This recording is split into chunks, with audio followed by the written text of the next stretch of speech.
Dans le menu « Documentation », vous pouvez saisir vos activités dans vos parcelles.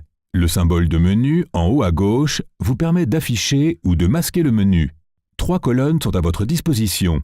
Modifier, Prévu, Terminé.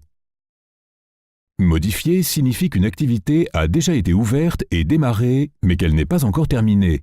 Dans Prévu, vous trouverez les activités planifiées que vos collaborateurs ou vous-même devez effectuer.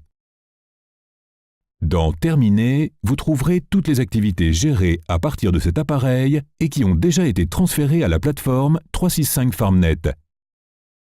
Si le symbole enveloppe est gris, l'activité a été transférée avec succès. Si le symbole enveloppe est jaune, l'application est en attente d'une connexion Internet pour envoyer l'activité.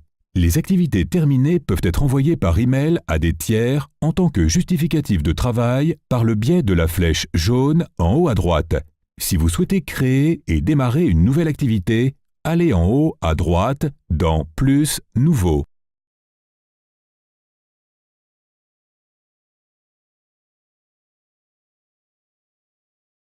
Démarrez un nouveau processus de travail et choisissez d'abord la tâche. La liste est identique à celle de vos tâches sur la plateforme 365 FarmNet. Si vous sélectionnez « Engrais », vous arrivez sur un écran de planification. La durée du travail est saisie dans la zone supérieure. Contrôlez la date. Vous avez la possibilité de saisir la durée manuellement ou d'utiliser la saisie automatique par l'utilisation de la fonction « Start Stop ».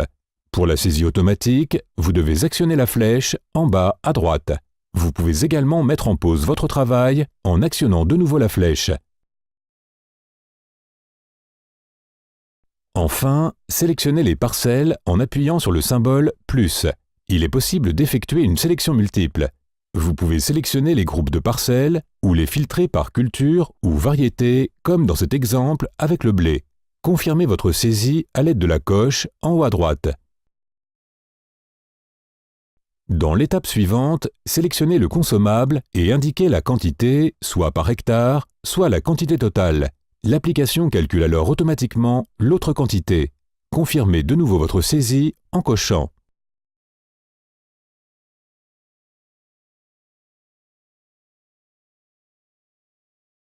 Si besoin, vous pouvez attribuer cette planification à une machine ou à une personne.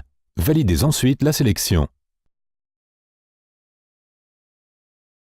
Lorsque toutes les saisies ont été effectuées, vous disposez encore d'un champ de saisie en bas où vous pourrez encore insérer des remarques. Fermez le processus de travail en actionnant la flèche jaune en haut à droite. Dans la barre de symboles, tout en bas, vous trouverez 2 autres symboles jaunes. Avec le symbole de corbeille à papier, à gauche, vous pouvez supprimer la documentation. Avec le symbole de lecture, à droite, vous pouvez démarrer ou mettre en pause, comme avec un chronomètre, la saisie automatique de durée de cette documentation. Lorsque vous fermez la planification, le temps s'interrompt automatiquement.